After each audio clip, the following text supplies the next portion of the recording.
Born with silver spoon. எனக்கு வந்து கஷ்டம்னா என்னன்னே தெரியாம வந்து என்ன வளர்த்துருக்காங்க.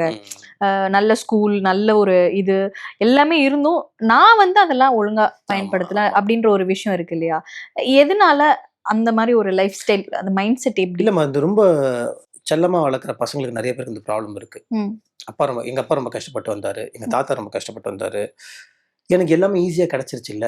வீட்ல எல்லா இன்ஸ்ட்ருமெண்ட்டும் இருக்கும். கீபோர்டு இருக்கும், ட்ரம் இருக்கும், எல்லாமே இருக்கும். ஒவ்வொரு நாள் ஒண்ணொண்ணு கத்துக்கிட்டு அரைகுறை. டான் பாஸ்கோ ஸ்கூல், என் பேக்க தூக்குறதுக்கு ஒரு ஆளு, டிரைவர் எல்லாமே. எல்லாமே பெஸ்ட் பார்த்தோன்னே, அதுல முக்காவாசி பேர் இப்படி கெட்டு போயிடுவாங்க. அதுக்கப்புறம் ராங் ஃப்ரெண்ட்ஷிப்பு. அதுக்கப்புறம் நம்ம அப்படி இப்படின்னு தப்பா போயிடுச்சு. அத ரியலைஸ் பண்ணும்போது எருமாடு வயசாயிடுச்சு. சரி, never too late. Okay.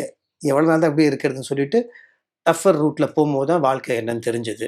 So இன்னைக்கு இவ்வளோ தூரம் இருக்கிறது என்னை பொறுத்தவரைக்கும் பெரிய விஷயம். நான் பண்ண அ நான் வேஸ்ட் பண்ண விஷயங்கள் எல்லாமே.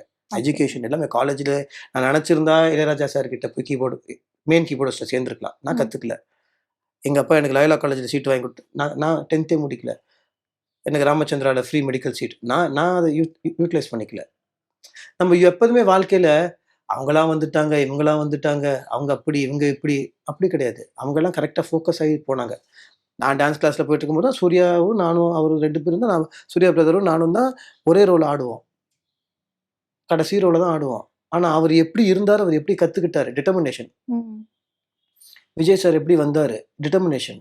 யாருமே பேக்ரவுண்ட்ல வரல. எல்லாருமே அசிங்கப்பட்டு, அவமானப்பட்டு அந்த அந்த ஆர்ட்ட, கிராஃப்ட்ட கத்துக்கிட்டு தான் வந்தாங்க. நான் ரொம்ப தெனாவட்டா இருந்துட்டேன். ஓகே.